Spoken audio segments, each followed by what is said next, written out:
Yeah, but this is Mars, not the moon. But he could piss on Mars also. Same shit. Can he piss that far? Yes. Because Mars is pretty far away. It may be the Yeah, planet right next to us, but that's still, like, a long way away. About Yeah. 2 light years. Yeah, and you know, you I forget, Dr. realize- Eggman can do anything. within reason, mind you, but yes, he can. If we're going by the rules of that awful tabletop that I subjected JKR to a snippet of the rules of Fatal, then he's clearly rolled high on his piss strength. Welcome. I'm Dr. Samuel Hayden. I'm the head of this facility. I think we can work together and resolve this problem in a way that benefits us both. Yeah, Dr. Samuel. I love this. I love how you get a bit of Doom Guy, or the Doom Slayer as he's called from this game onwards. You get a bit of his character just from that. Like, computer voice man is trying to explain the situation to him. He's just like, fuck that. I know what to do.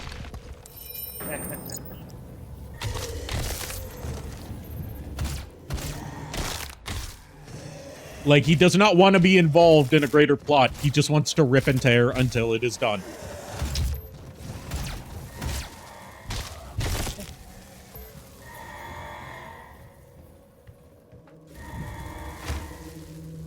See, we're not even one level in, and we've already got our first 2 weapons. Nice. That's always weapons.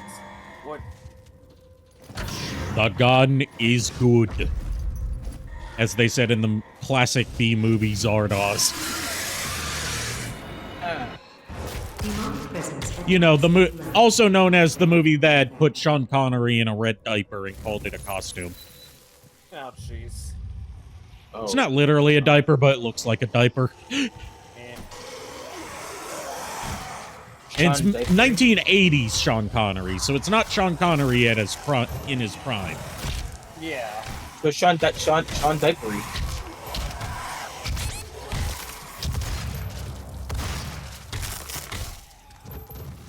So the whole glory kill system, which is done by meleeing enemies when they're stunned, represented by them glowing blue, is how you get them to drop health. Also, I like the announcer saying, like, demonic presence at unsafe levels, implying that there's a safe level of demonic presence. Right. Oh, I didn't think about that. Well, I mean, you know, the Teemos in our presence, you know. Yeah, Teemo's a safe level of demonic presence. This is a different kind of imp, though. Yeah. I'm not even just saying that as like a catch-all term. These enemies are actually called imps. Oh, damn. The zombie type ones we saw earlier are called possessed. These are imps. There's like a whole bestiary of Doom enemies throughout the whole series. And dating back to Doom 1, as I documented in my review last year, which you should totally check out on my new channel for reviews, Arikado's Unpleasant Dreams. Plug. All of the enemies have distinct designs from each other and have distinct attack patterns and stats. So you can look into a crowd of enemies, see what enemies are there, and know how to handle the situation. That is really smart game design, as opposed to a lot of first and third person shooters of this era where a lot of the enemies look the same. Like Halo does a similar thing, where all of like the old Halo games where all of the Covenant have unique designs from each other and all serve unique roles. Right. That is that's a sort of first person shooter design trope that was pioneered by the Doom series. Nice. Yeah, Gears of War does it too, to an extent. It But cannot I be allowed. like to they've leave got this place. the Locust Horde has like different echelons of like, you know, what all kind of enemies you're fighting. I'm willing to take full for, like, different responsibility casts for and the all that. horrible events of the last 24 hours, but you must understand. I wish that we could get a full version of the Doom theme by Mick Gordon. Unfortunately, we only ever get snippets of it in these two games. But it was worth the risk. Even on the albums, there's no full version. Because, like, this is one of my favorite iterations of it, going for more of an industrial metal sound rather than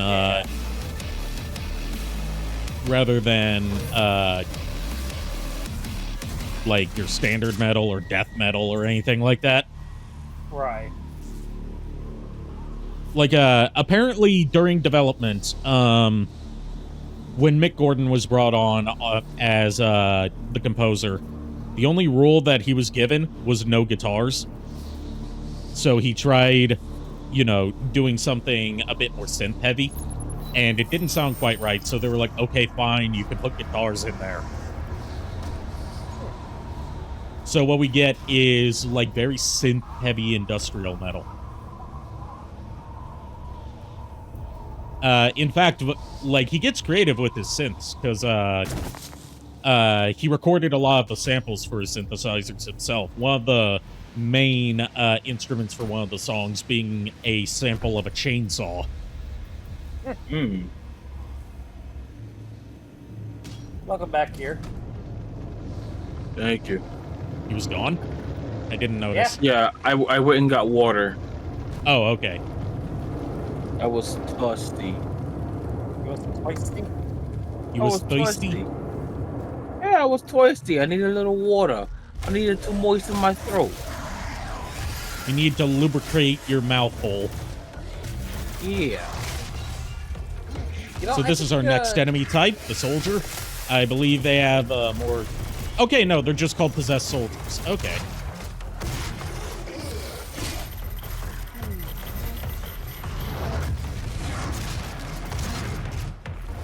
And we're playing on the normal difficulty called Earthy Plenty.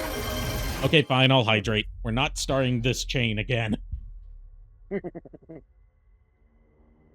we could. No.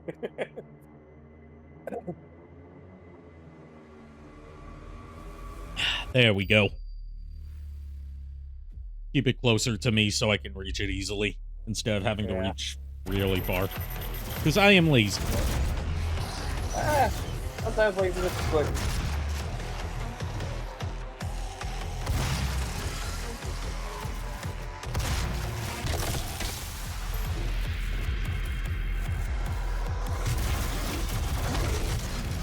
So, as a relative newcomer to the Doom series, and yes, I do plan on covering the other Doom games in my reviews, it's just Doom 2 is such a slog that, I've been putting off working on that one, even though it should be the obvious follow-up to my Doom 1 video.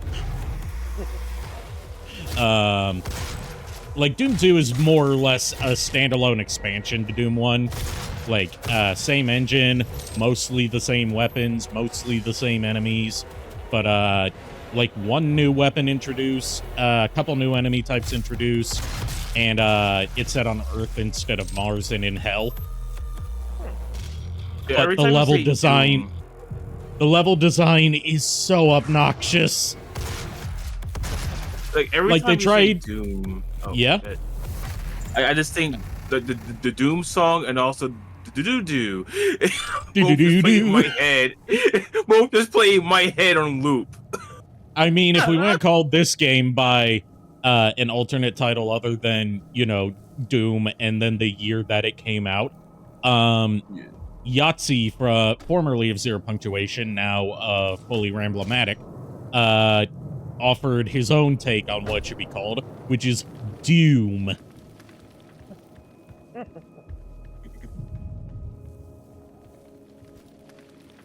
Not Doom, Doom.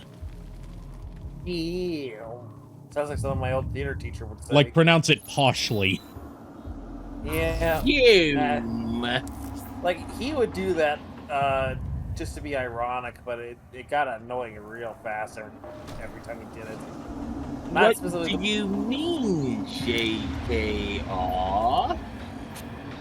here's the thing. When he said it, he never said "do," but he used to use that tone of voice a lot, and it was very obnoxious. He did it to be sarcastic. I think he just wanted to be Professor. What's it, Snipes or whatever? What was his name? From what? Professor from the wizard kid thing that will not be named. Snape. There we go. Thank you. I was thinking For a Snipes second, or I was something. like, "Are you saying that Wesley Snipes talks like that?" Okay, now I want. Okay, I want. Speaking of I which, want, did you hear that Wesley um, Snipes is coming back as Blade in the new Deadpool movie? I did not hear that. Yeah, since it's like a big multiversal crossover that serves to introduce Deadpool to the MCU, they're bringing back stuff from pre-MCU movies. Personally, Which, honestly, this is the one multiversal MCU plot that I think is actually pretty cool, because you know they're gonna make fun of the whole thing.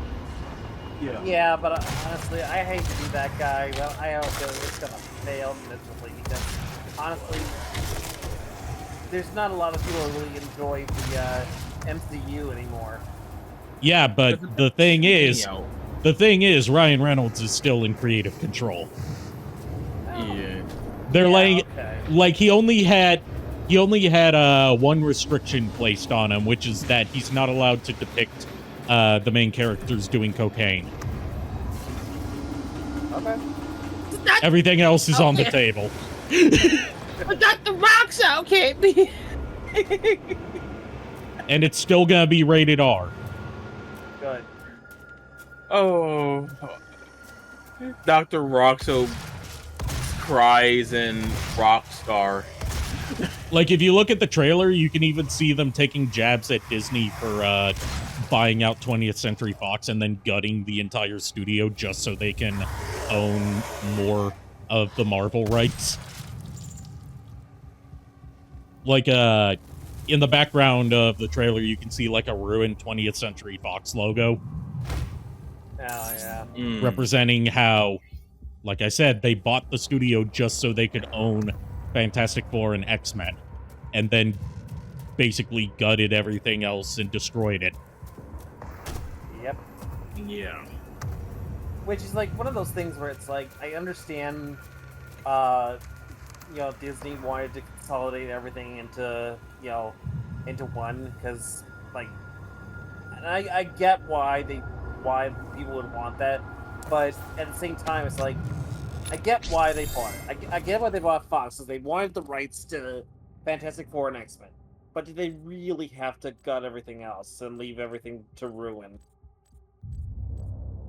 I mean, did they have to? No. Was it the most likely thing they were going to do? Of course. Yeah. Like, they didn't have to do it. They honestly could have just left, been like, okay, look, you guys are still in control. All we're saying is we want these products. You were not willing to sell these IPs to us, so we bought the company.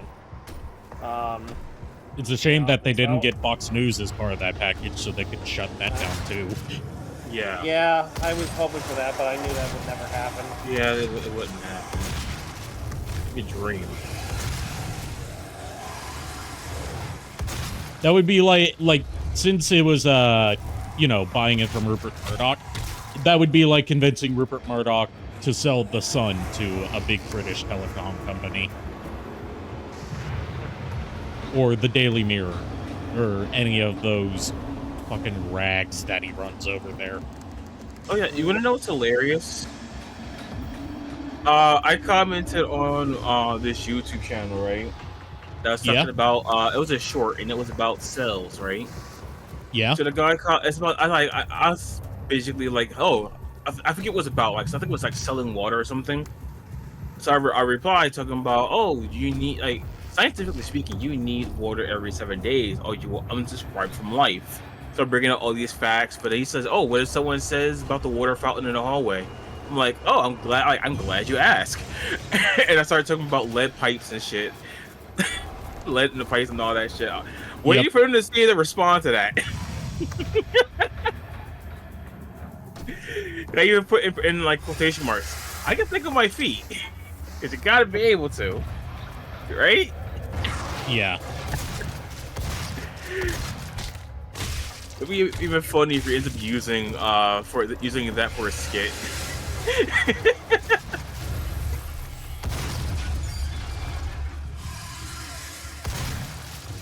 God, I love the shotgun in Doom games. No, I've never seen a game series with a better shotgun than Doom. What about the shotgun that lets you fly across this, like the whole map? Are you talking about in Cursed Halo? Yes. Because that's not a shotgun, that's a blunderbuss. I thought they had a shotgun that did the same thing. No, it replaces the shotgun. Oh. And because it's a blunderbuss, you have to... Because it's a blunderbuss, you have to reload it after every shot with, like, the whole, like, you have to reload it like a musket. Yeah, we lovely. still need to play that. Yes, we do. It's compatible with the Master Chief Collection, so you don't have to go through the rigmarole of getting the old Halo PC port up and running. Yeah, we're gonna get the boys together. The fun thing is the D20 grenades, because they replace the regular grenades. When you throw them, they roll a random number generator against a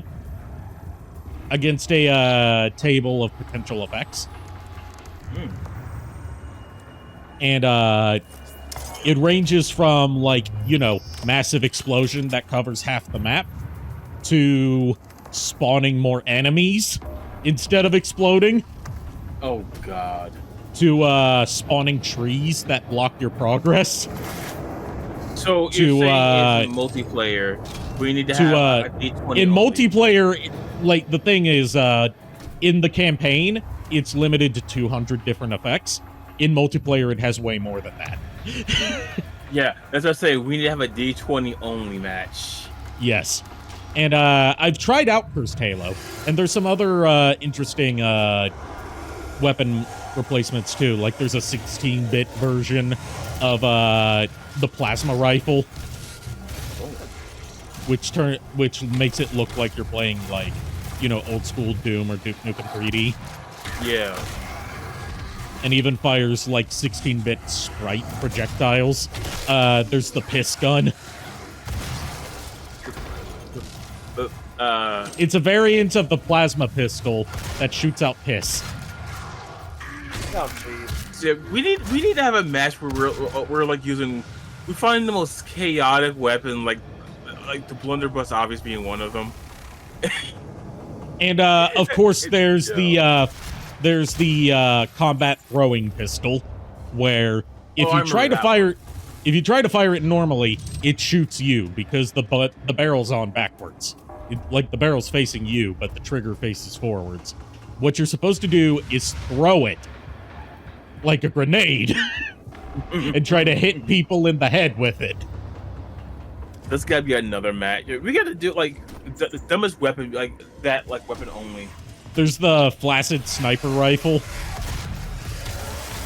which also makes it harder to aim because the barrel's wobbling around. Oh.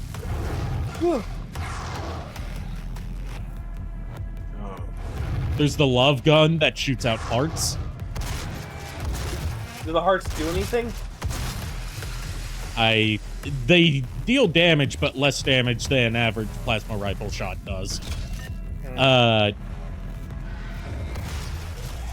Oh, and there's the plasma pistol that if you charge it up too much, it explodes. Oh, that reminds me of a weapon they had in Gmod.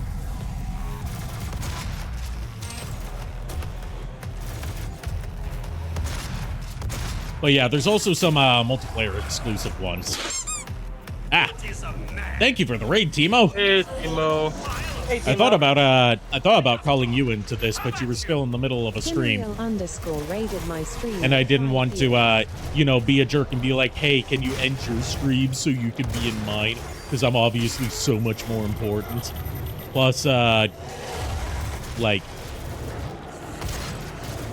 you know, I want to not interfere with your streaming schedule because you're getting back to streaming after such a long hiatus. But yes, how'd everything go? Sorry I didn't stay long in the chat. I was having stomach problems that kept me from being able to sit down and watch the stream. They're over now, thankfully. That's good. But who poisoned you? I gotta know. I'll hunt them down. It wasn't food poisoning, it was constipation. Oh.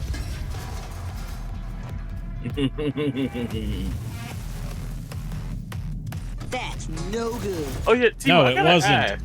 It wasn't. I got so bad that on the way home, I threw up in my car. Oh shit. Because when that happens, it also like makes me nauseous. Yeah. Timo, quick question. Okay. Do you like Halo? She does not. Ah. I asked her about that before to try and get her in on Cursed Halo, and she said she has some unfavorable memories with it. Understandable. That's fair.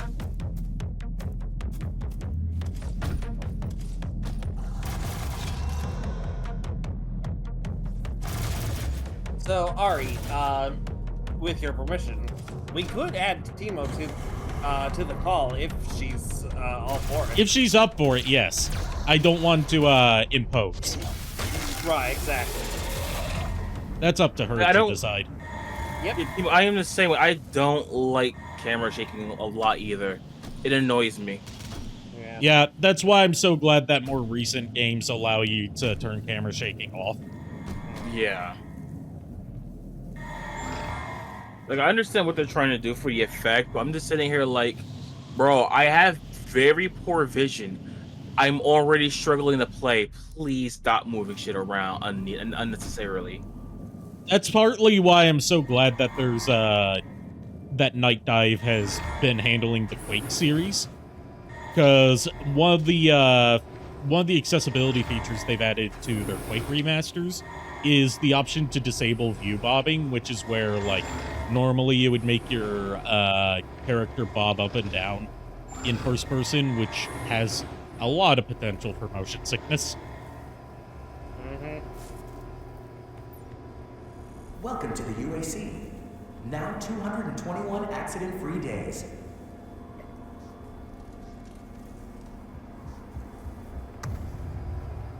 God rested on the seventh day. Facing forward, walking to the left or right killed me so many times.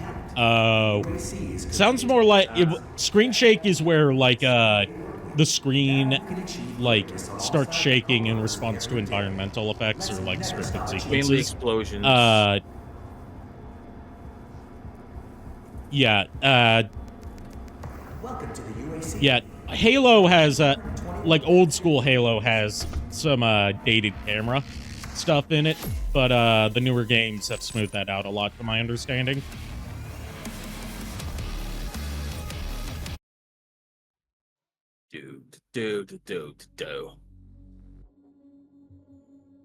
Castlevania Lords of Shadow had the water hitting the screen effects, and that stuff was fine. Yeah, speaking of that, I need to stream Lords of Shadow sometime. Yes, you do. I also want to stream Dante's Inferno sometime, but I have to find out if that's even okay to stream on Twitch, because there's so much uncensored titty in that game. Ooh. Like, Beatrice is naked for most of the game. Oh my. And Words when right you out of fight my mouth. Cleopatra, she's, like, topless. Yeah, lovely. Except, they deliberately make her, like, kind of unsexy by, instead of having nipples, she has tongues. Stop selling me on the game, you stop. I was Might have to Like, like, to my understanding, Twitch's stance on nudity in games is they'll let you stream games that have uncensored nudity in them as long as that's not the focus of the game, and as long as it's natively part of the game and not a I bot. am Vega, the sentient intelligence. And if you're not like making it the focus of your stream, like say going into the strip clubs in Grand Theft Auto 5, you can't do that for a stream. At an accelerated pace. I have added a tracking component to your dossier. What my? That's no good. That's no good at all. I don't like where this is going. Offline. All entrances not operational.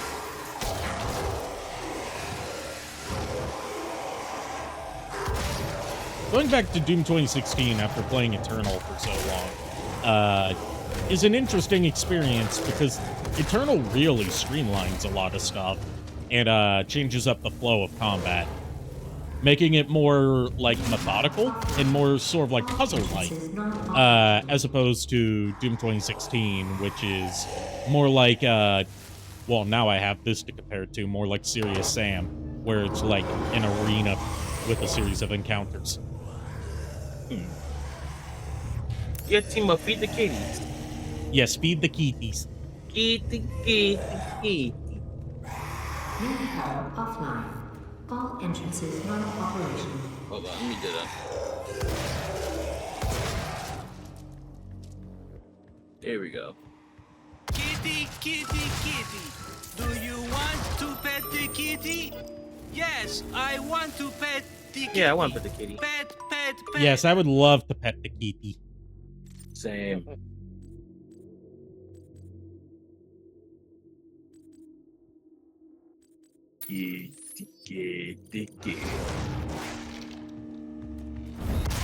Can we talk about how that was one of the best episodes of Hey Arnold, or Oh, it was. like Oscar-focused episodes? I think my Like all-time Oscar episodes favorite- tended to be pretty annoying because Oscar's just such a shit. Yeah. But that was one of the better ones.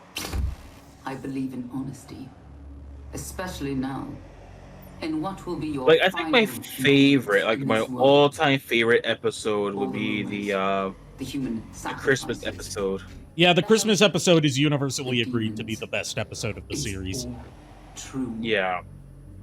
My sisters and brothers. Like Another that episode- and the Pigeon Man episode You will have are a seat agreed That to be one the too, two best yeah. episodes of the as I series. will in what will become the new I just like the world cowboy we episode create. with not Khan, Starting now. what's his The name? cowboy, the one where they're like doing synchronized swimming and they do a cowboy themed routine.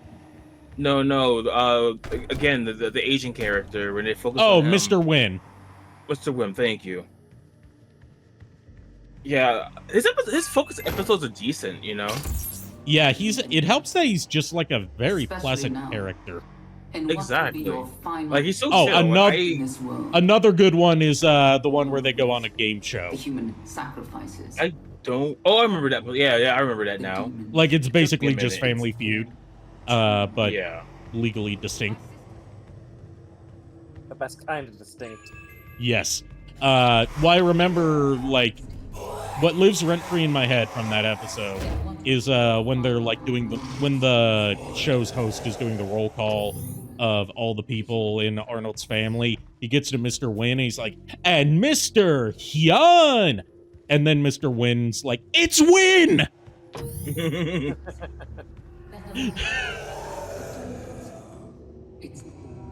Which, funnily enough, that show is what taught me how to pronounce Vietnamese names. Also, another thing too is, was it like the Danger Host was parroting a Ajax like that? I wouldn't be surprised. Or It was the that, 90s. Or am I thinking a different one? I might be thinking. I mean, it could have. Rugrats. Rugrats had Pat Sajak in an episode. It was That the might one have been where the episode I'm thinking about. it was the one where Chucky's dad won the Okay, whatever. I was thinking that. Publishers Clearinghouse sweepstakes and got rich. Yeah, so that was the episode I was thinking. Okay. Yeah, Pat Sajak just straight up shows up in that episode and he looks horrifying. Oh, he does. I remember. It's that creepy ass smile too. That was what introduced me to Pat Sajak, not Wheel of Fortune. Pat Sajak I didn't can start- go fuck himself, honestly. He's my age, man. mainly because the company he keeps. But yeah, that's been a story. I kind of my only thing about the Wheel of Fortune thing is Vanna White should have been host. I think we talked about this before, didn't we? Yeah, we have. Vanna White contributes, is more of an iconic part of the show than anything else on Wheel of Fortune, and yet she's never been like permanent host. She's had guest hosting duties when Pat's not available, but when the topic of like who's going to host it next comes up, it's never Vanna. Yeah. I love. Yeah, can we petition to get Vanna as the host? Like, I might actually watch it again. My sisters and brothers be thankful. Like, my main reason for not watching it is because, well, You will have a seat alongside everyone I used to watch with is no longer on Earth. So, you know, good reason. Right. Starting now. I used to watch it religiously whenever I went over to my dad's, because we had one of those like Tiger Electronic, or was it Jet? No, it was Tiger. Tiger, yeah. Like plug and play Wheel of Fortune games with like the wheel built into the controller. Oh, nice. And I would dominate every time. So they eventually just stopped letting me compete and instead had me be the host. Because it wasn't Like, fun for me to always win. Yeah. Same thing with the Tiger Electronics Jeopardy game I had, which that one was handheld, but had like pop-out controllers for each of the players, and then had like a main console for the person reading the questions. Do you know who you would love to have played that with? You? No, I'd go say my late uncle, because my late uncle was a boss in those games. He would actually give you a very healthy challenge, and I think you would enjoy that. Like, I genuinely think you two would have had so much fun playing that together.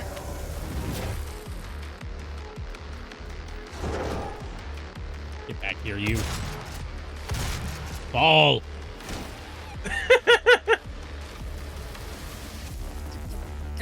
You're just jumping around like a freaking monkey. Freaky monkey. I said monkey. You know what that means, right? No, I don't. That's right. I'm Lord Fraser.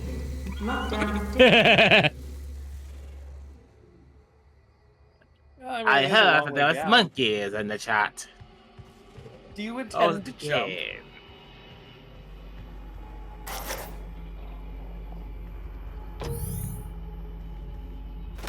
Oh boy, we got the chainsaw. Now the chainsaw in the originals was like a better version of your melee attack. In this game, it works as like the opposite of the glory kills. You can use it at any point, whether the enemy's stunned or not. But it has limited uses. Bigger enemies take more fuel to kill. And instead of dropping health, they drop ammo. The world is counting on us.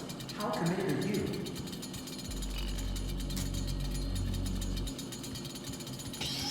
Well, answer them. Answer them. How committed are you? Oh God, that is. Oh, that is beautiful. Yep.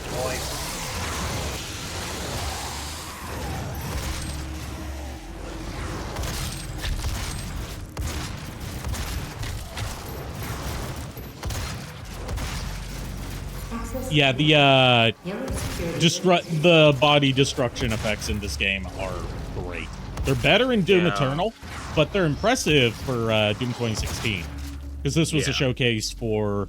I can't remember which id Tech engine this is, because the id Tech engine naming is not very, like, consistent.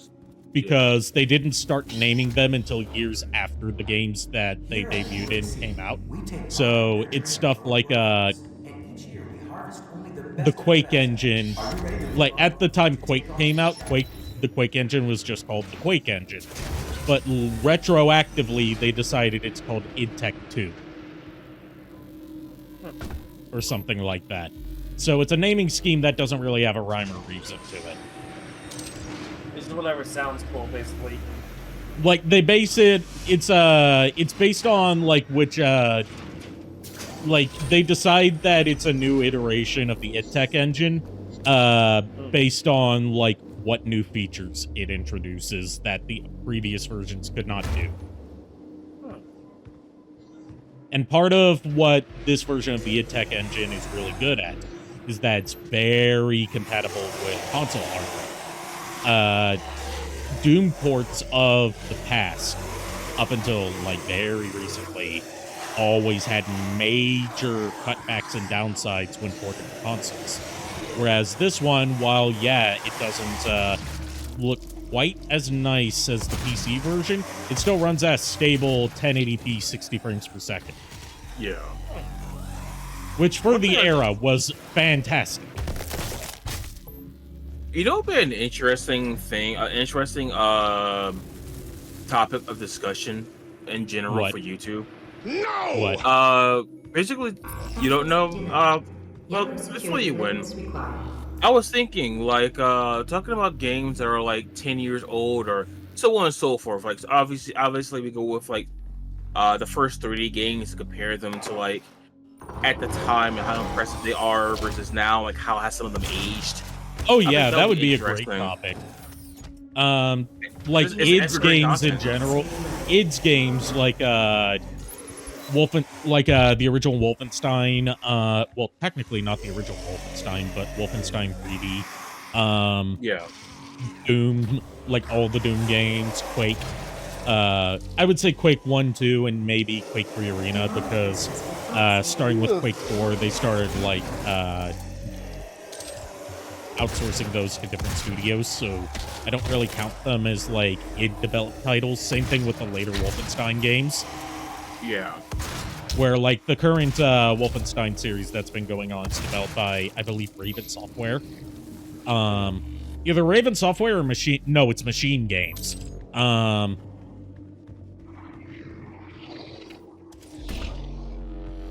But then there's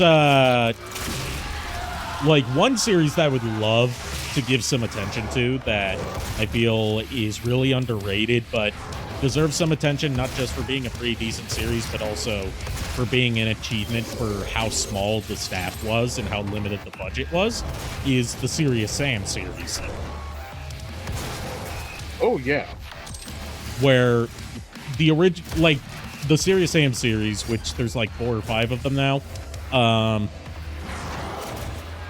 all of those use custom engines, not licensed from other developers, that were built by the dev team of the Serious Sam games.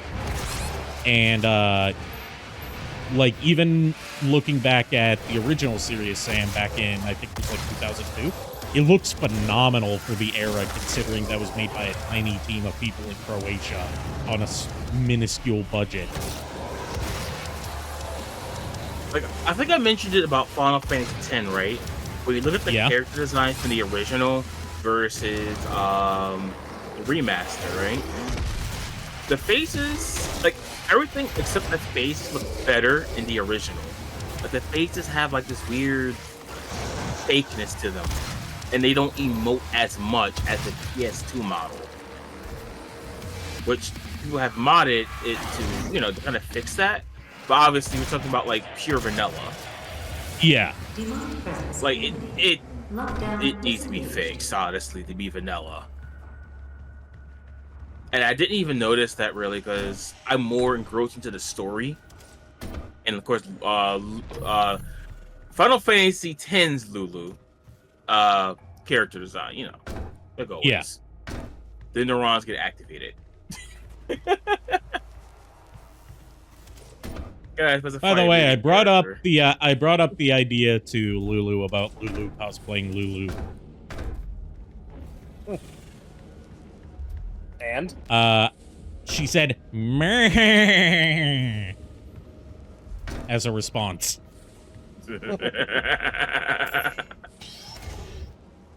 Just back. That's a response of all time. One of the responses ever made. Oh, I can see if Lulu was in the same room if I should just smack it in the back of the head laughing. Yes. I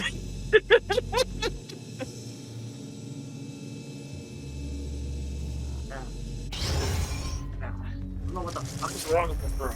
First I'm too hot, then I'm too cold. What the fuck? Maybe just pick one. Pick one and stick with it. Yeah, I would. Have you tried not being too hot and not being too cold? Have you tried being just right? Touche. Have you tried being Goldilocks? That might help. Have you just make sure you don't touch his spaghetti? But touch my spaghetti. I still find it hilarious that someone made a horror game on that shit.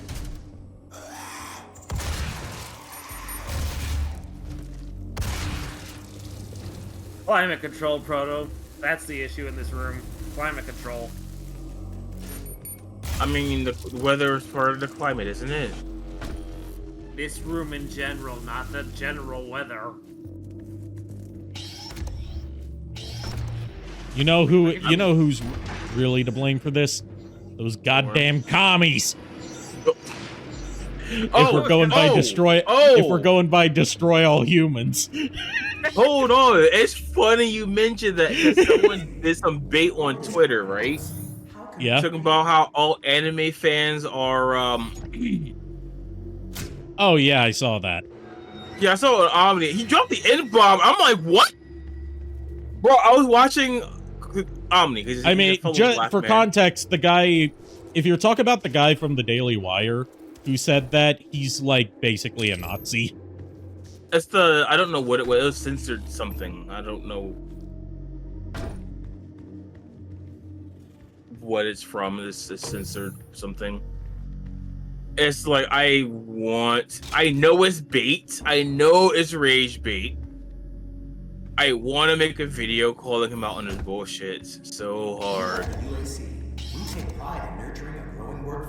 Because granted, like, it will get me views also. To take on new challenges, to become more than you ever dreamed you could. But it's like, do I want to deal with it, you know? Requirements for this year's Soul Harvest. Wait, talk to your supervisor to see if you meet the requirements for this year's Soul Harvest. What?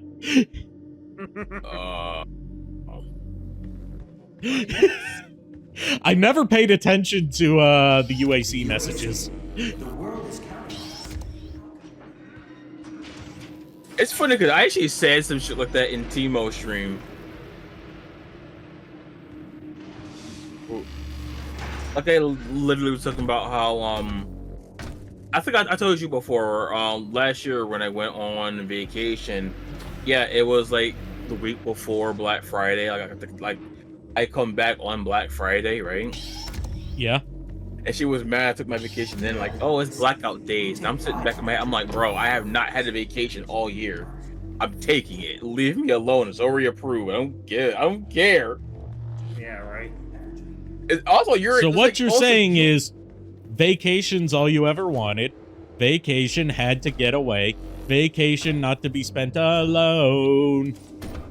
Yeah, I was alone, but that's another story. Like, my whole thing is this: she's not even my boss. So it's like, bro, what? Yeah. Get out my face! I'm not retail. I'm security. Different sector. I'm a third-party contractor. The world is counting on us. Leave me alone. And every time she brought it up, I'm like, I have not had a vacation all year. I'm just going to keep bringing that up, you know? Yeah. And when you say that and other people hear it, it just sounds like, wow, you're a shitty person. This person haven't had a vacation all year and you're trying to prevent them. You're a shitty person. Yep. Because, I mean, you are a shitty person for that. Yep. Yep. And most of her staff, her entire staff that has worked there don't like her. Past, present, and most likely future. This high-tech mining and research facility tells you a lot about her personality. Oh, new weapon. What's it gonna be? more than just a commitment to the UAC. Railgun? It's a commitment to the future. Heavy assault rifle. Thank you for your service. It looks like a railgun though too. Damn. We get a railgun in Doom Eternal, except it's called the Ballista.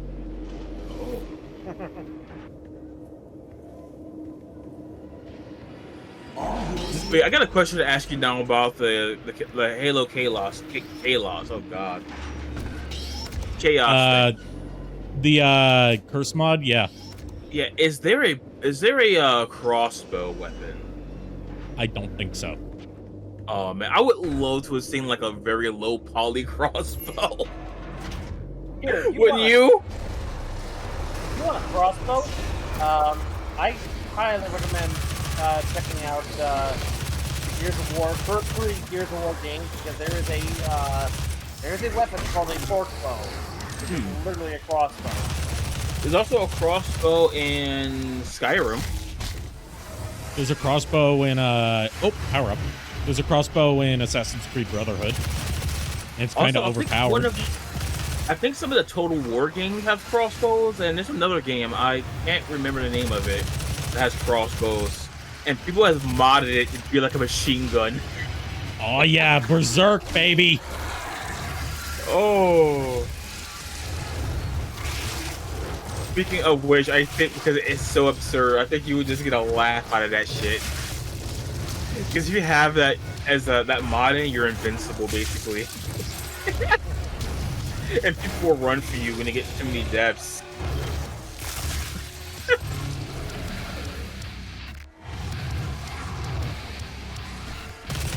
Also, don't they have crossbows in the Fable games? I don't know, because I don't play Fable, because I play bad games that are not funny bad. I mean, I play Bubsy, so what does that mean?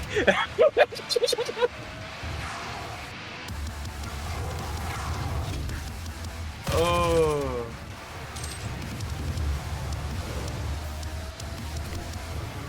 Like my only knowledge of the Fable games is that Peter Molyneux needs to shut the fuck up, because every Fable game had him promising like industry-changing features that were just not in the game. Yeah. Like, and apparently that's what he was. Apparently that's just what he's been like for his whole career, just lying to the press to build up hype. Lovely. Like, the only thing I really like about Fable, and it says more about the streamer, is the compilation of like RT, and it's another person, I can't think of their name right now off the top of my head, but I like their content when it comes to Fable, because it's literal mainly fart jokes. As opposed to figuratively mainly fart jokes.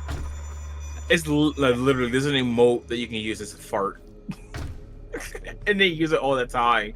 Like, both of these people use them all the time. It's the only I mean, one of the emotes, I played a bit of Fable 3, and all I remember about it is bad online co-op, and the guy loves his dog perhaps too much, because one of the emotes you can do is basically fucking making out with your dog. Or fuck yeah, I'll turn back to the screen like, what? The fuck? Oh, if you could only see my face of like scaredness. A combination of scared and shock. Like, don't let this man near your dog.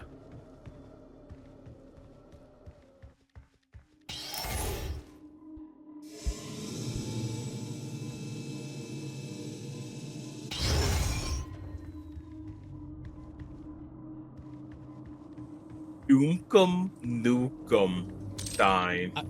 I've been thinking about doing streams of the Duke Nukem series. I just have to get creative with my censorship of a couple particular levels in Duke Nukem Forever, because they have a lot of titties in them. Yeah, I'm blocking your access to the facilities. There's mods actually that can help with that. No, there isn't. Duke Nukem Forever has like no modding community, because the devs never release modding tools for it. No.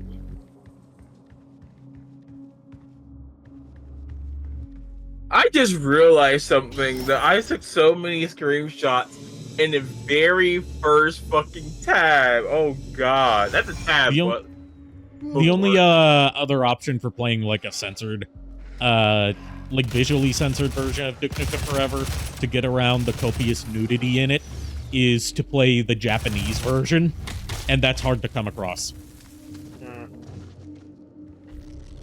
It's also dubbed entirely in Japanese, so we would miss out on the humor.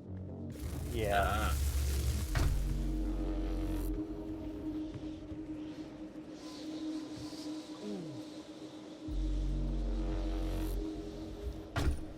Like, when I say there's a lot of titties in Duke Nukem Forever, one of the levels right after you beat, like, the first main boss is a strip club in Duke Nukem's head.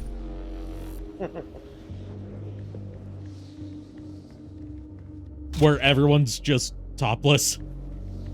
Oh, jeez.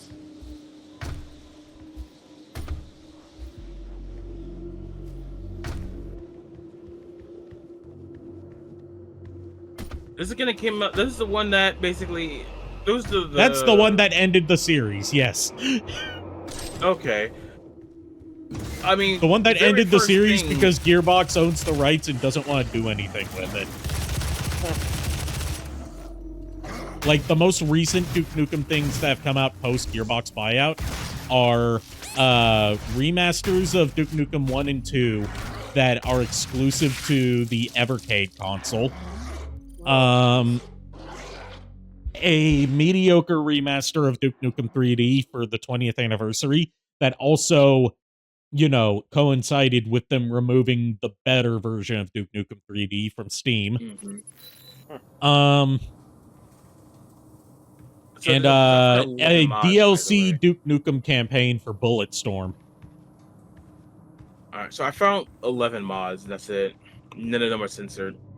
Yeah, there's, like I said, there's barely a modding community for Duke Nukem Forever. You would think a censored mod would be good for, you know, for people to, you know, for live streamers. You think that would be one of the first things to come, not first things, but, you know.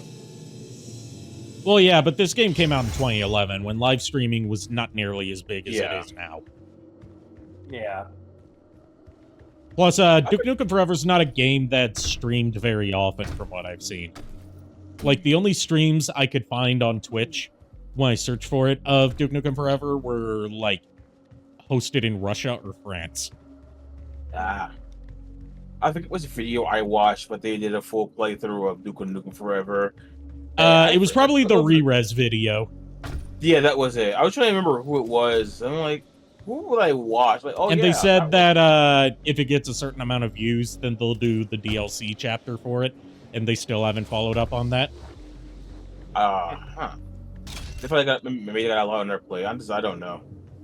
Like, you know. What's interesting about them potentially covering the DLC for Duke Nukem Forever is that people say the DLC is better than the base game. Oh, wow. And having played a bit of it, yes, it is. It still has, like, a lot of problems that are inherent to Duke Nukem Forever's design. But it's got better writing and better enemy variety, more interesting weapons. And since it was developed after launch, it doesn't feel like something that's stuck in the past. Like, the biggest problem with Duke Nukem Forever is that it took 15 years to come out. And you can see 15 years worth of console and PC shooter evolution in that game, but in the worst ways ever. The power armor comment, for example. Yeah, the power armor comment, which, like, that wasn't meant to be, like, you know, a mean-spirited dig at Halo. It's like, it's a callback to Duke Nukem 3D, how you could find, like, the corpses of protagonists from other first-person shooters of the era in certain Easter egg sections, and Duke would comment on them. But in this case, it comes off as tone. Yeah, in this case, it comes off as tone deaf because Duke says power armor is for pussies, when presented with a legally distinct version of Master Chief's armor, and then immediately goes into, like, a level that's a direct ripoff of New Mombasa from Halo 2. Yeah, not only that, the health regeneration thing is. Yeah, the health regeneration system that actually dates back to like pre-Halo development. We found I didn't know out that. Except it works slightly differently in earlier builds, where it would dynamically go up and down based on whether you were taking damage or dealing damage, as opposed to working just like shields in Halo. Okay.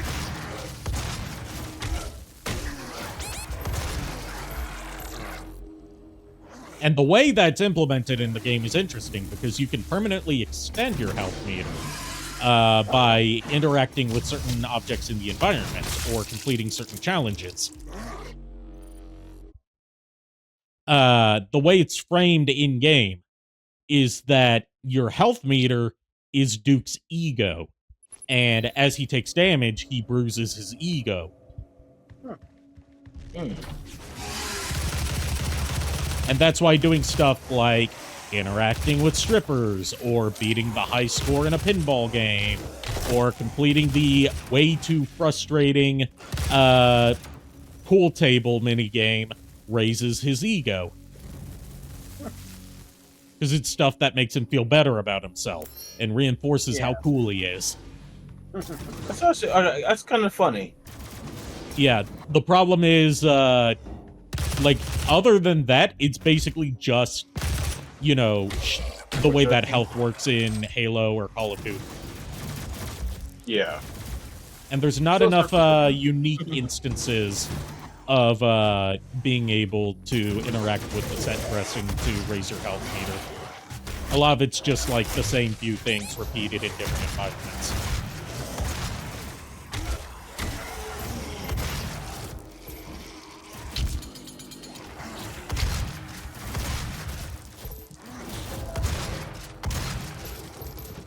Fuck, I'm falling asleep.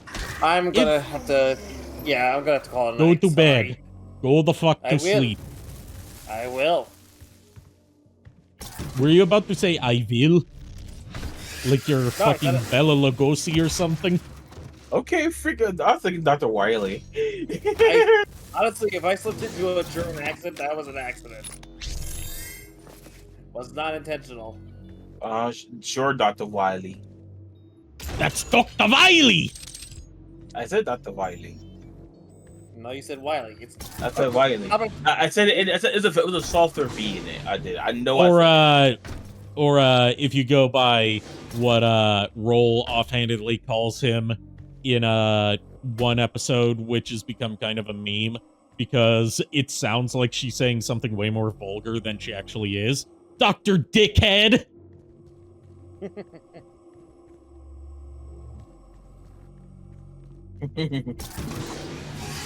Anyways, I'm not gonna go to fucking sleep. Good night. Good night.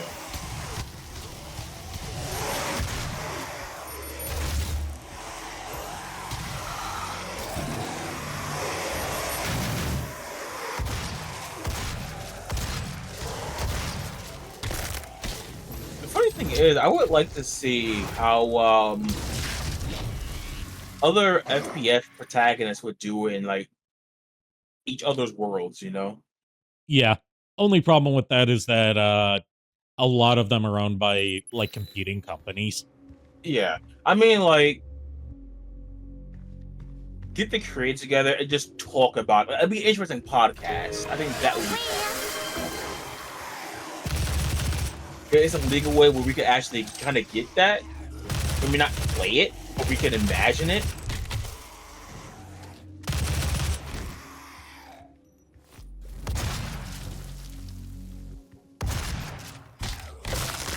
Oh, that hurts. Oh, that hurts so much.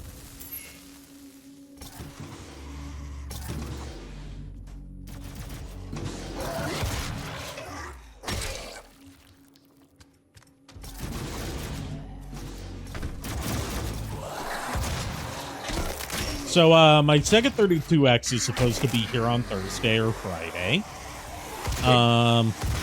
So I may adjust my schedule a bit to fit in a Knuckles Chaotic stream if I can get everything in working order. Because, you know, this is old hardware. I may need, like, a little extra work. But, I found out I'm not able to emulate the handful of CD 32X games like I thought I was able to do. There's, like, hardware conflicts between all of the flash carts on the market and the 32X that prevents it from running CD games while it's plugged into the 32X. There was a way around it, but it involved an adapter from a third party that was only made in limited quantities, only had one production run, and goes for like $1,000 on the aftermarket due to its rarity. Damn. So yeah, safe to say I'm sticking to emulation for those. There's only 6 of them anyway, so it's not like I'm missing out on much. Oh, 6 CD32X games. Some interesting information I would love to share. Yeah? One of my friends who works at GameStop was featured in their university website. Oh, nice. Yeah, I'm not going to say all the information, but they were, the transfer student, their name is sought in active community. I can't even, the full title is like cut off. Transfer student, C25, sought in active community. So yeah, it's about business marketing, history, and all that. Those are the tags for it. Take it. It will give you strength. Yeah, behold, he's pretty good in college, so I'm proud of him. If you can withstand the power surge. Behold, pure Argent energy, which is the power that's extracted from hell. Can I power my PlayStation 4 with it?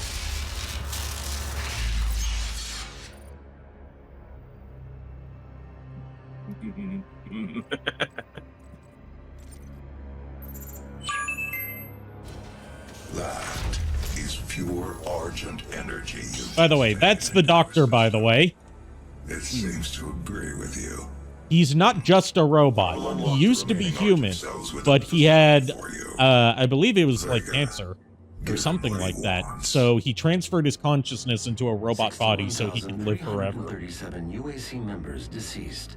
81% of the Why does he sound like the voice actor from he sounds very close to what's his name? The guy did in the Lazarus facility. It seems that Optimus Prime. Peter Cullen? Yeah, I can kind of hear that, but it's not Peter Cullen. It's like Dollar Store Peter Cullen. No, he's not Jake Fushi. That's Dollar Store Peter Cullen. Okay, we call him Great Value then? Some of my employees took things or store brand.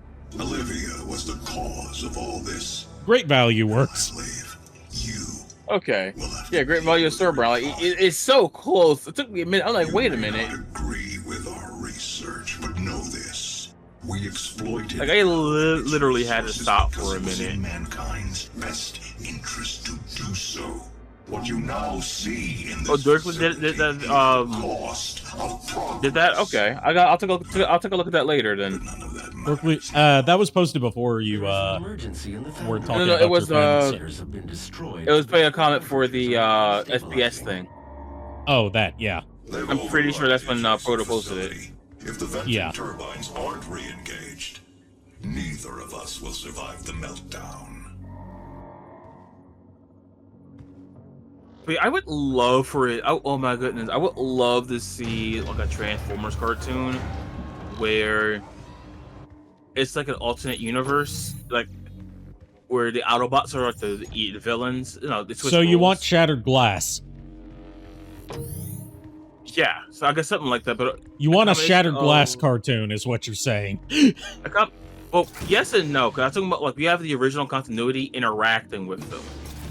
Yeah, you want a Shattered Glass cartoon because the The comic that Shattered Glass was introduced in was about Cliffjumper from the main universe being accidentally transported to the Shattered Glass universe.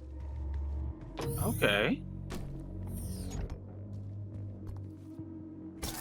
Wood 2016. Wood 2016, yes. I remember that where it was a tweet or something where it was like my girlfriend kept on asking me why I was playing Wood, and then I held the disc upside down and saw what she meant, and if you hold the Doom disc upside down it says Wood.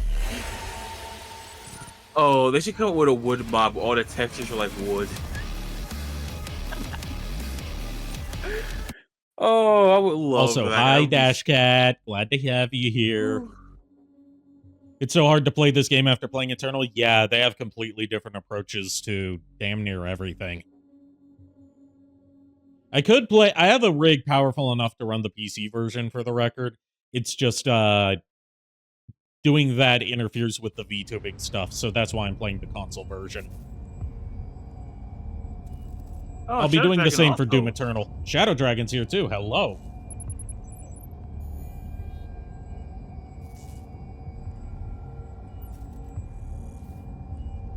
By the way, you know Subaru from Hololive? Everyone's favorite duck? Yep. She has a new variant of her model that made people go feral. Oh? It's her with a tan. Oh, I seen it. Yeah, I loved it. And of course, you already know some people were like, "Oh my God, it's appropriation!" Like, no, they actually tan like that in Japan. Chill. After running diagnostics on the active Praetor suit, it appears like that I can no one got accelerate pissed off when Asuna from K-On got that tan. I have added a tracker to your helmet's display. And yes, I calling people out on that shit. The facility will not allow you access to the turbine room unless the demonic threat level is brought down inside the foundry. Our security systems cannot be overridden. But if we shot the place up with ice bullets, since you hot. joke about that, but in Doom Eternal we get ice grenades. The funny thing is, I wasn't really joking. I was actually kind of serious. Like, why don't we have an ice gun? Because that's a Duke Nukem thing.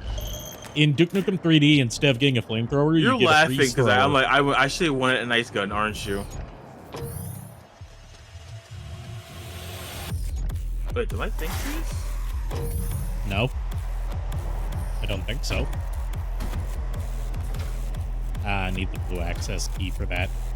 I love that, like, of all the 90s first-person shooter things for Doom 2016 to bring back, they brought back the friggin' card keys. The Divine Council is always watching.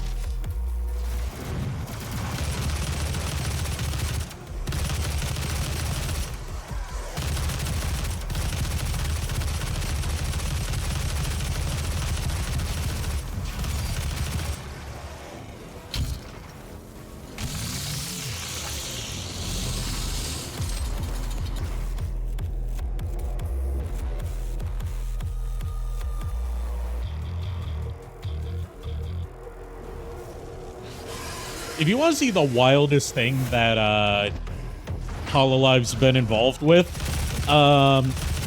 there's a video you can find if you know where to look of Fubuki from Hololive interviewing Jared Leto about Morbius in the lead up to Morbius coming out. And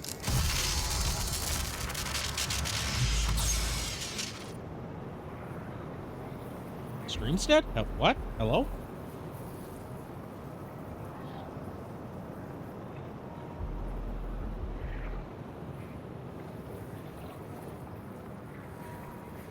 I hear you.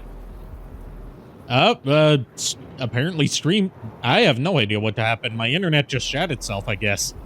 Yeah, I kept chat busy. I was saying how I thought that me wanting ice bullets broke you. No, I was serious. I was going on a thing about I was going on a thing about how, like, if you want to see a really wild thing that Hololive was involved with officially, they had Fubuki do an interview with Jared Leto in the lead up to Morbius. And it's so clear that he does not want to be there. Oh, wow.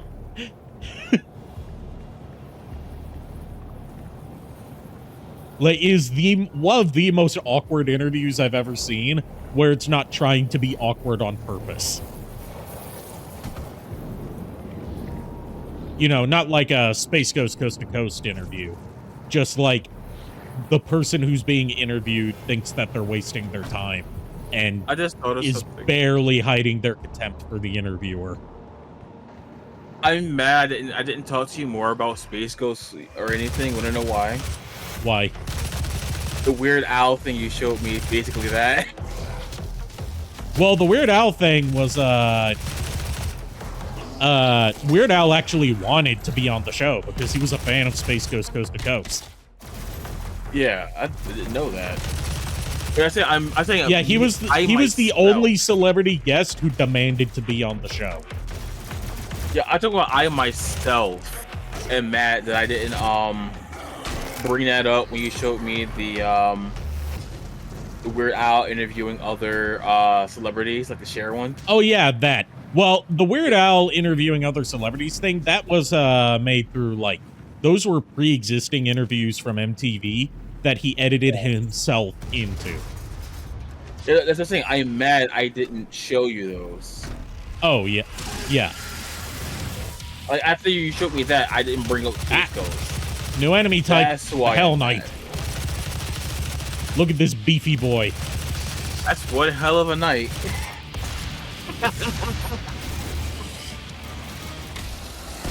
Oh, that was corny. One of the things that I really suck at in the newer Doom games is I always forget to use my weapon mods. I play it like it's traditional Doom without all fire modes. So I make the game harder for myself. That genuinely sounds like something I would do.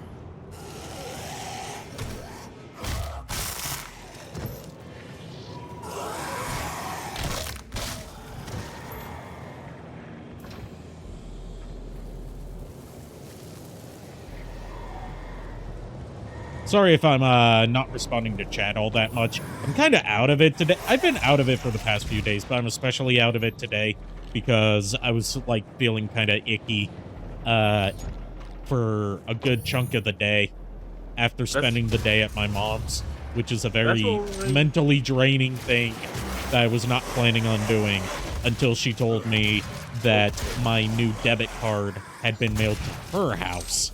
So I had to go there. I mean, that's why you call commentators, like commentators, tater tots. Yeah, that's why I usually have multiple one or more co-commentators on, so it's not just me staring at the void. Damn. Void. I was basically just sitting. I just like co-commentator tots. You tell that I'm exhausted.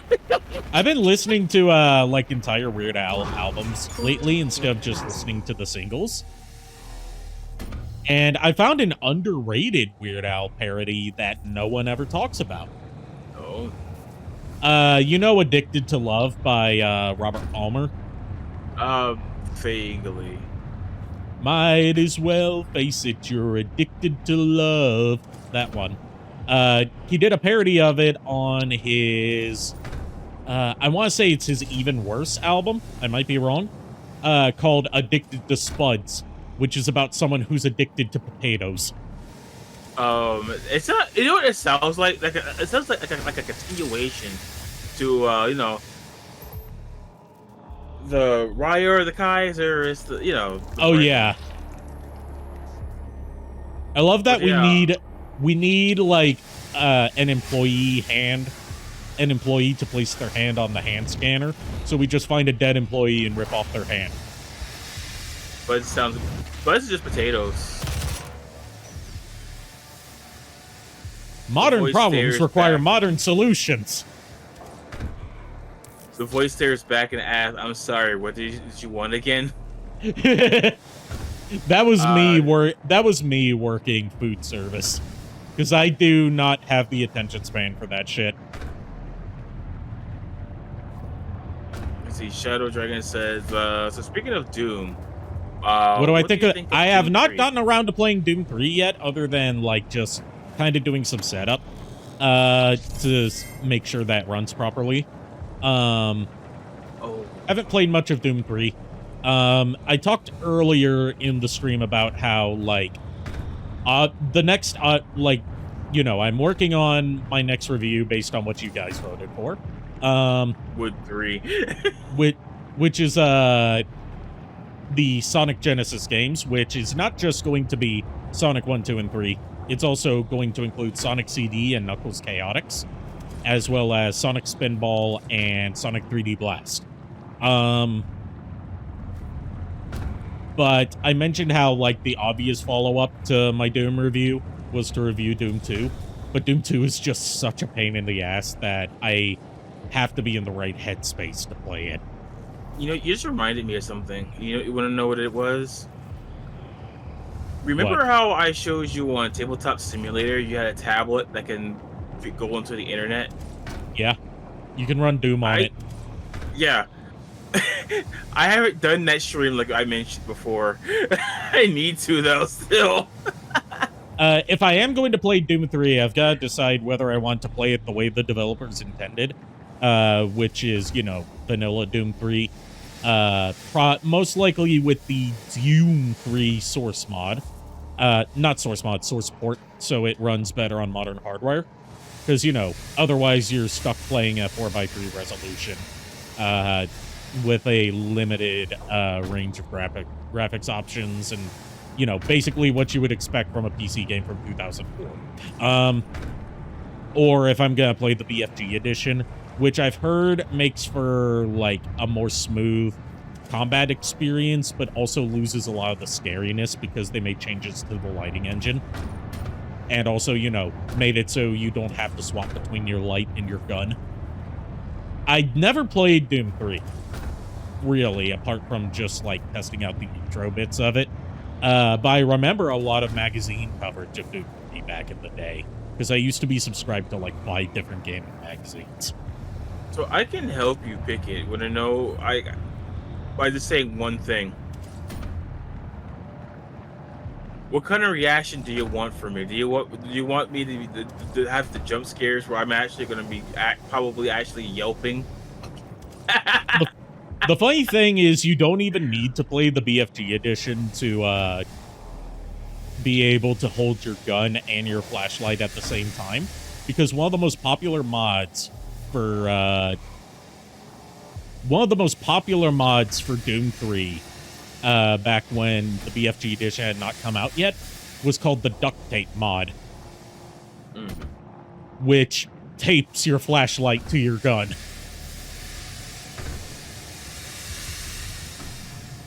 Interesting.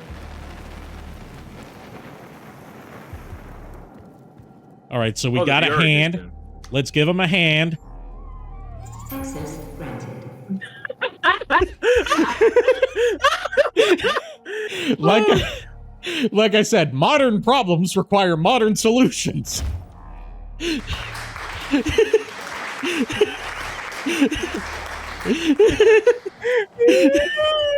It's the only time I'm gonna be able to say give him a hand and mean it literally. We can do other little things, but I need my head pats on each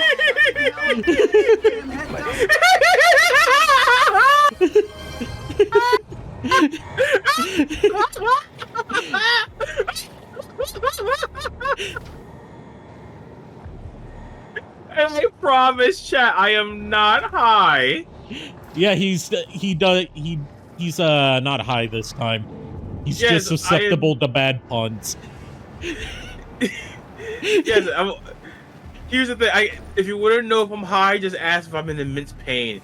If the answer is yes, I'm sober.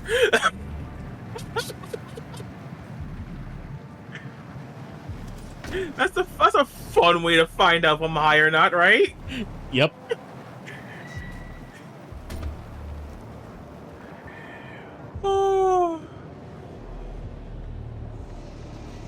So, oh shit, let me check my bank account because I did order something, which I shouldn't have ordered food. I was so hungry, I had to eat like a day's worth of fucking food. Okay, so I'm getting my frames tomorrow. Nice. Yep. Up, new weapon. This is the plasma rifle, I believe. Stay focused. Stay committed. Wait, I just thought of something. Yeah? Why isn't there a FPS like where you have a food fight where you can like shoot tacos and shit? Yeah, it's a promotional tie-in for Taco Bell. I just used that as an example as for one. And it's built on the Doom engine. The Doom 1 engine. I mean like all types of food, not just like, Taco Bell tacos. Well, I'm sure there's tons of there were like in the days after Doom came out, there were a shitload of Doom clones that were just like Doom but with this thing. And then there's of course, the copious amounts of Doom mods that change a lot of things. Yeah, let me also add in like non-offensive ones because you know that someone's gonna have Doom mod, not Doom mod, but like a game where you're like force-feeding people to be, big, which would be, disgusting. When you were saying offensive, I was thinking something completely different because there is an offensive Doom mod that's so offensive that it was removed from the official Doom mod repository. Oh. Because it's like Doom, but all the demons are replaced with racial stereotypes. Stay focused. Stay committed. I wasn't going that far. I'm just like, basically, I guess you would say, I'm saying I don't want fat phobic mods. Oh. Like I'm going by that because people would do something like that when it comes to food. Which is like, you don't know what person's struggling with. Chill. Yeah. And Dashcat clipped the hand, pretty hand. Excellent. Just make sure you don't bite the hand that feeds you. Unless you're a werewolf, you can eat the hand. It's like chicken nuggets, but just a little bit bigger.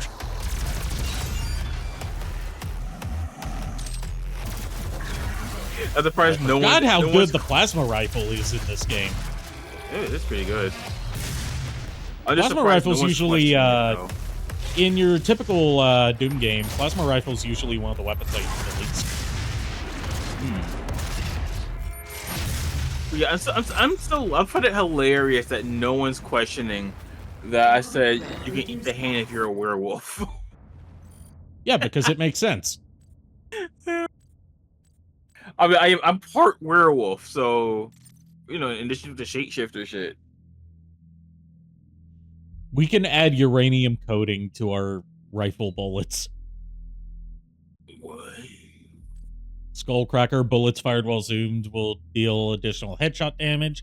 Lightweight, move around. Like, the weapon mods are, like, the weapon upgrades have such cool descriptions. Dashcat says the plasma gun is good in both games. Like, plasma gun is a good weapon, it's just I usually stick to the shotgun. Oh, reliable. Yeah. Or, once you get it, the super shotgun. Oh, Proto, but Carl, I'm glad someone said it because I was thinking it. Funny enough, I wasn't thinking it. I should have been Carl, that kills people. I didn't know that. That is the last thing I want to do. Carl, where's his face? I ate it. if you think about it, llamas with hats is an artistic masterpiece. Yes. It goes from, like, you know, standard film cow comedy to a genuinely gripping emotional story. Yeah. You never... Okay, Proto's gonna be happy about this. You'll never see it coming. But being serious, you don't see it coming. Like, it genuinely hits you out of nowhere. And truth be told, it would make for an interesting article or writing piece for a college paper. I mean, I've gotten college paper topics of worse things. I did I once did a college paper analyzing the lyrics of Rocket by Gorillaz. Huh. I could probably do. I honestly could probably do one out of. I once wrote a paper talking about the innovations and lasting legacy of Dragon's Lair, with how the game basically invented the QuickTime event, which even though you know, it's commonplace nowadays, it wouldn't become adopted as a commonplace part of video game design until the mid-2000s, and at that point, its genesis was often attributed to either Shenmue or God of War. Okay, hear me out, okay? Someone does a college paper on adult animation, and like how they're allegories or something like that. Must be interesting. Reduced by 50%. Futurama, but you're analyzing it as an allegory for, I don't know, Jesus. Honestly, I hate the fact that I would take that as a challenge. If a teacher actually told me about, like, you can't do that kind of paper, I would challenge my, like, okay, I bet. Your devotion to the You know, I would work so fucking hard to get that A just to shut them up. And the whole school year would be them trying to give me challenging, weird projects like that. Which I think would be also be hilarious in its own way. Don't you? Yep. You don't know these either? I mean, think about it this way. You can basically talk about time travel and playing God. But that in itself is already an interesting topic. I was about to say he doesn't time travel, but no, there are several instances of him time traveling. I remember 2 of them, basically. One of the whole movies is about time travel. I didn't see the movie, so... The first movie, Bender's Big Score, is all about time travel. I just remember, like, the one episode I did see was just, like, how he got there, the first episode. And then the episode where... let me guess, like, the episode where he becomes his own grandpa. Oh, that one too. Yeah, I forgot about that one. So there's 3 episodes that I remember. That one, and then the one where they actually see the birth of the universe and the death of the universe. Oh yeah, that one. You both forgot an episode. That was intended to be the series finale, but it got aired out of order. So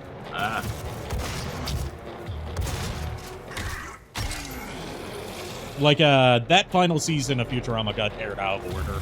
So a lot of like what ended up being one of the final episodes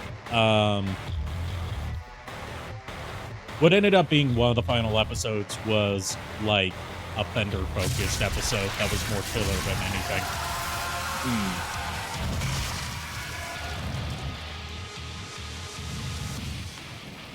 Final episode, one of the final episodes before the Hulu revival, I should say, because I haven't seen. Okay. I've only seen one episode of the Hulu revival because I don't have Hulu anymore. Yeah. The thing you need to understand about going into Futurama after any revival period is like the first couple episodes are going to be filled with a lot of like pop culture references at like how much the landscape of the modern day has changed in between cancellations. Yeah. So, like, the first episode of the Hulu, the first episode of, like, one of the first episodes of the Comedy Central revival was, about iPhones, because when they were canceled, it was before the iPhone came out. And then the first episode of the Hulu revival is all about streaming services and binge watching. Okay. There was also I'm also laughing because you shot one of the monsters and with one shot and with a shotgun he fell over the banister into the lava. I was laughing about that. They have a special death animation in they don't have it here, but they have it in Doom Eternal, where if you die by falling into lava, he'll do the Terminator thing of, like, as he's sinking into the lava, he does a thumbs up. I saw you fall into the lava, and the first thing that came to mind was, 75%. that's not a hot springs, Doom guy. So Dash got put Futurama will never die. Also, I like the Hulu revival, especially the second half. I personally haven't seen it. I wish I saw more of the Hulu revival before my Hulu subscription expired. It was just getting too expensive to have Hulu and Netflix. Oh, speaking of which, at the same time. So I heard on the raising the price for the free tier. It's like $20 now, I think. Free tier For of what? one of the service. I don't remember what service. It was on the radio. I heard it. I mean, if it has a price to begin with, then it's definitionally an increase from free. Is it the ad free one? Oh, the ad-free tier. I don't care if the ads are free. Take them out.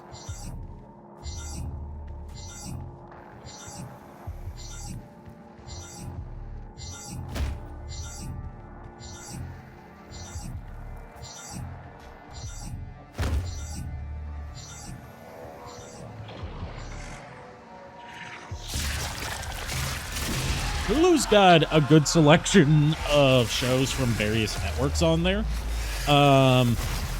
It's just you have to pay a lot to get the ad-free tier.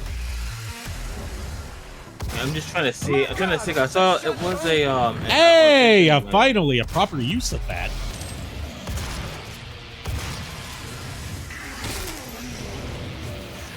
You know, a proper use other than shooting me with the shotgun.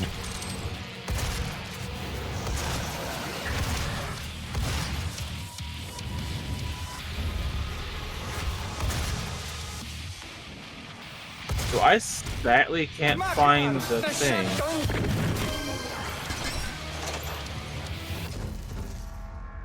Demonic presence reduced to minimum safe levels. Lockdown. Minimum according to the UAC, there is a safe level of demonic presence. It's not 0, it's just, you know, not too many murderous demons roaming the hallways. Okay, I just saw something. Yeah, Hulu has all of the Dragon Ball series on there, like every Dragon Ball series, as just part of its subscription tier without needing to get separate subscriptions to watch it. It was how I was watching Dragon Ball Super for a while. I'm looking right now at the stuff. I just saw something in aneurysm. Speaking of Dragon Ball tangentially related, what? Like I said, oh, this gave me I just read a title that gave me aneurysm. Speaking of which, speaking of Dragon Ball tangentially related stuff, did you see that Vic Mignogna joined Blue Sky and got bullied off the site in less than a day? No, I didn't know that. Yeah, it was glorious. And he didn't say he was leaving because everyone was being mean to him. He said he was leaving because he couldn't figure out how to work the site. And everyone knew that was bullshit. He was leaving because he couldn't handle the heat he was getting.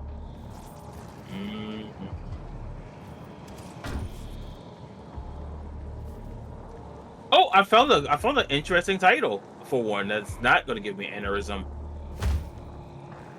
Idris Elba helps uncover the World War II soldiers of color who never got their due. Good. Respect on that. What the huh? Why? Do you not know the shit that Vic Mignogna's been credibly accused of? I can't get into it on stream, but he's an extremely sus person and not in the fun way. Also, the guy that convinced him to sue Funimation for wrongful termination is now having his entire life fall apart, which is funny considering he's a lawyer who convinced him to file a very flimsy lawsuit that he lost. Yeah. I found the karma thing, at least. A lot of the stuff he's been accused of basically amounts to like being way too like affectionate towards fans no matter what their age is. And also forcibly kissing co-workers.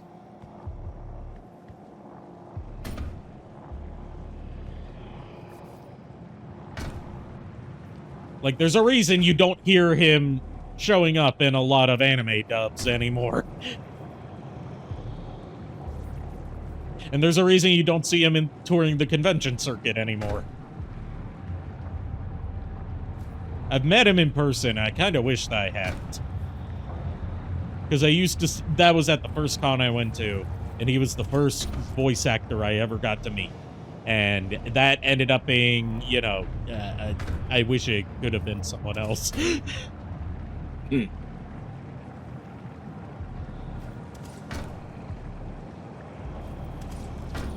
Like, even the that kind of stuff aside, he's just generally known to be an egotistical asshole.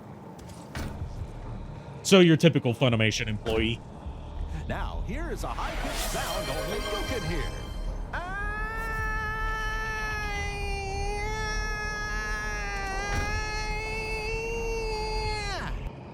That's a good break from that. But, yeah, that's the reason why, Broly from Super onwards, you know, not counting the Broly movie because Vic was in that, but starring from Fighters, is now voiced by Johnny Young Bosch. Yeah, didn't they also end up redubbing the lines in the movie? No, they redubbed some lines from it, but just for a social media post. They did not release a redubbed movie, unfortunately.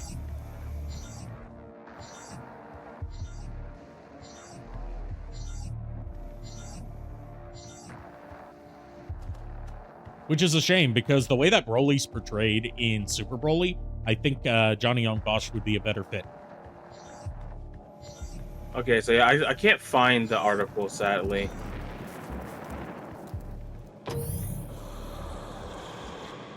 Yeah, it is mostly screams in the Super Broly movie, but for the moments where he's like lucid and sane, I feel like Johnny Young Bosch would, but Johnny Young Bosch's voice fits that better.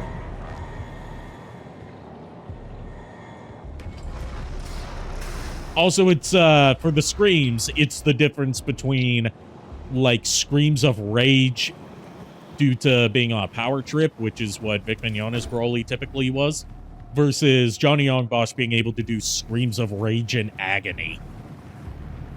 Yeah. Like, genuinely heart-rending stuff.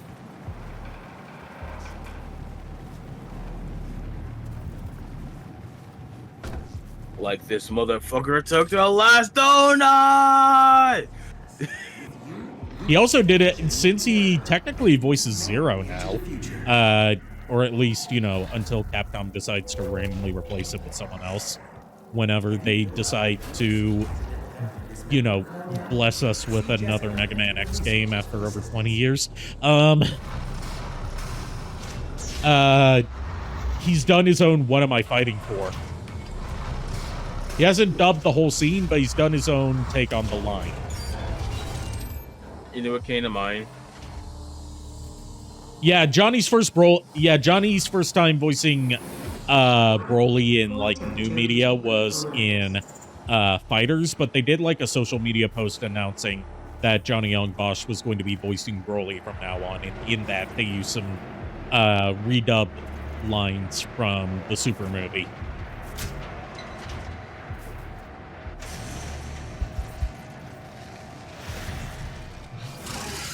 Sort of just like to give people an idea of what Johnny Young Bosch's Broly would sound like.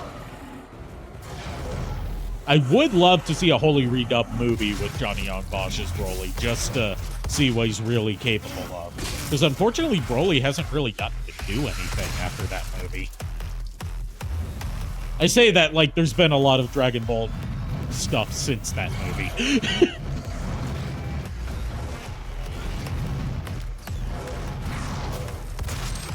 There's that Dragon Ball Daima series that hasn't come out yet, and I doubt that's going to do much with Broly, because it doesn't seem to be like a direct continuation of Super, which is what everyone wanted. I'm still probably gonna watch it anyway. It's just not exactly the most logical next step I thought they would do.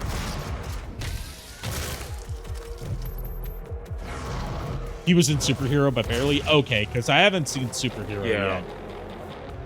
He had like what, 6 lines, I think.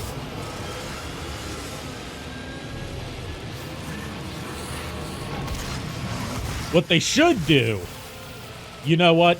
If they were to do some sort of, like, you know how the Dragon Ball Heroes series has been really heavily featuring the original Broly, in addition to, you know, as a separate entity from Super Broly? Yeah. What they should do is for that Broly, get the guy from Team 4 Star to voice him. Oh, hell yeah. I can't remember who voiced him in Broly Abridged, but I'm not just talking about, like, his really good, you know, transform Broly voice, but I'm talking about have base form Broly sound like a complete dweeb. Like, yeah. What's your power level? What's your power level? Mine is 2. That's awesome, Broly. I mean, I'm excited for Daima just for new Dragon Ball content. It's just, it seems like a weird step to take, but I understand it's meant to be like an anniversary celebration, so makes sense why they wouldn't, why they would do something a little out of left field for it.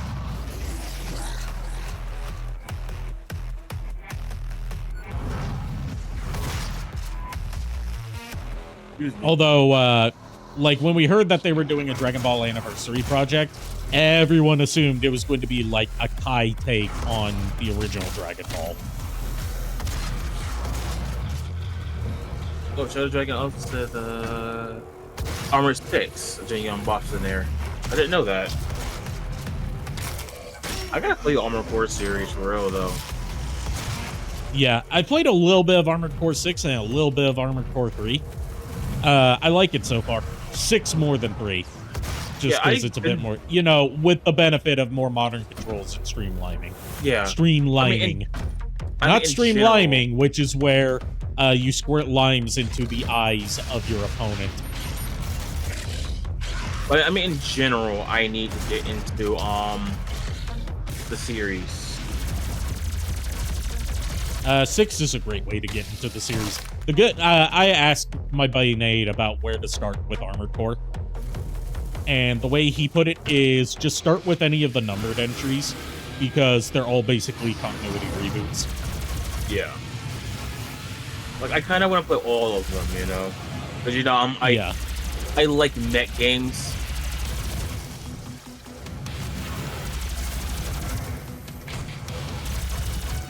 I think you would really like Armored Core 6. Because there's so much customization in that game.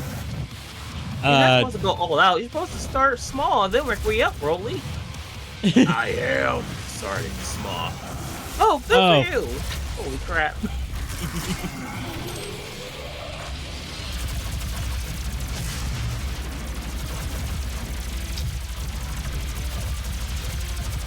Oh, you played on PS3. Nice.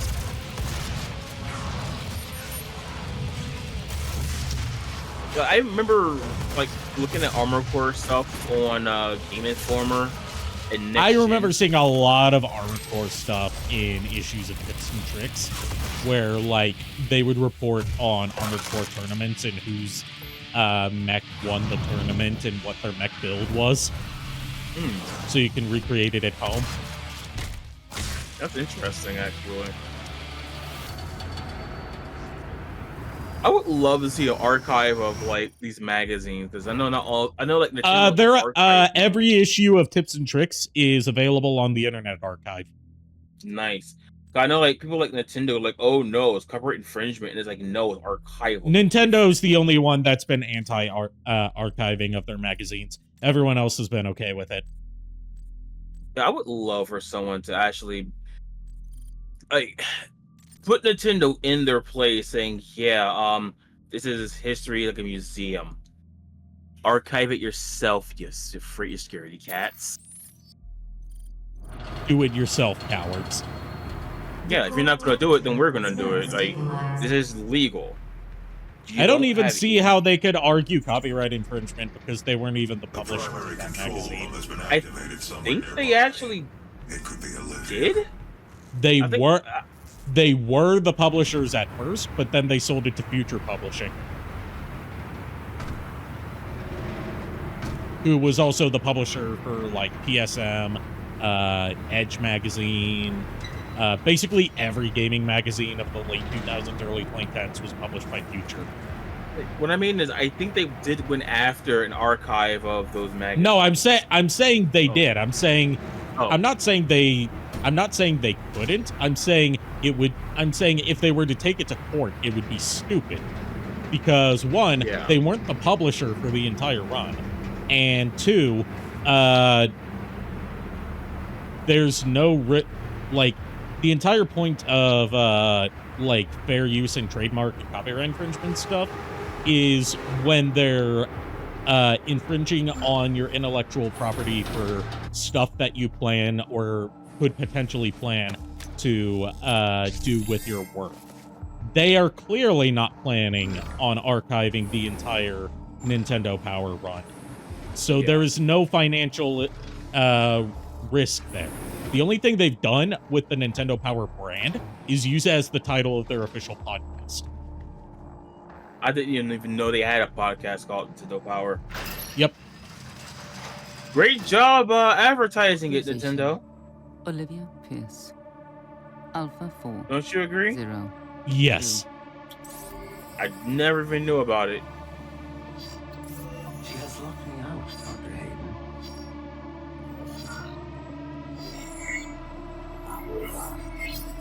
Yeah, it is a shame most of the previous Armored Core games are pretty rare, but thankfully most of them up until like PS3 360 era are really easy to emulate.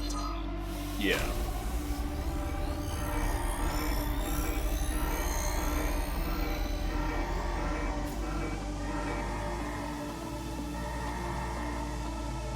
You could not have saved them anyway.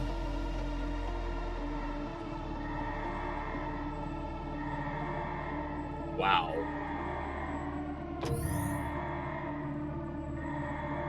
I have not really talked about this during the stream, but that's our villain, Dr. Olivia Pierce. She's the one who started the whole Hell invasion. So it wasn't, in this case, unlike previous Doom games, it wasn't a case of oopsie whoopsie, we opened a portal to hell, ooh woo, we made a fucky wucky. It was someone deliberately opening a portal to hell to let hell creatures run rampant across Mars in search of power. Looks nasty. And because she has a very nihilistic view on the human race as like needing to be exterminated. I was reading Dash Cat. Crusty ass. She looks nasty, crusty ass bitch. Yes, I like that they made her look nasty. And she gets progressively more and more nasty as she's corrupted by the power of hell. I just laugh because crusty ass bitch should be on a shirt. Yes. Dash Cat, you're giving us so many shirt ideas between this and the one about Yuffie. Or we're gonna do, instead of putting crusty ass bitch, you're gonna put use crusty ass bitch. Ashy bitch. Oh. That won't work for a crackhead.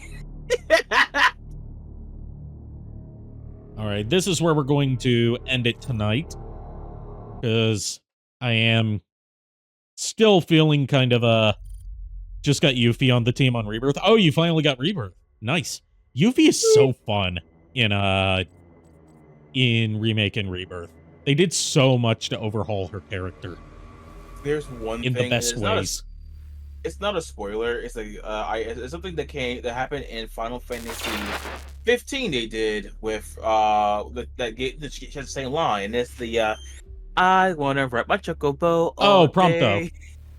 Yeah, Prompto said it. Now she said it. I think the sentence mix them. Not like I want to mix it together where they're saying it together. I think that'd be cute.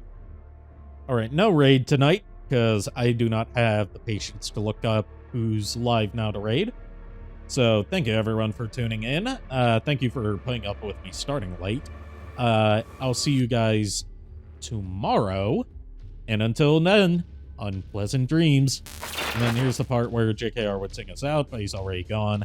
So I need to stop rambling and press the end stream button.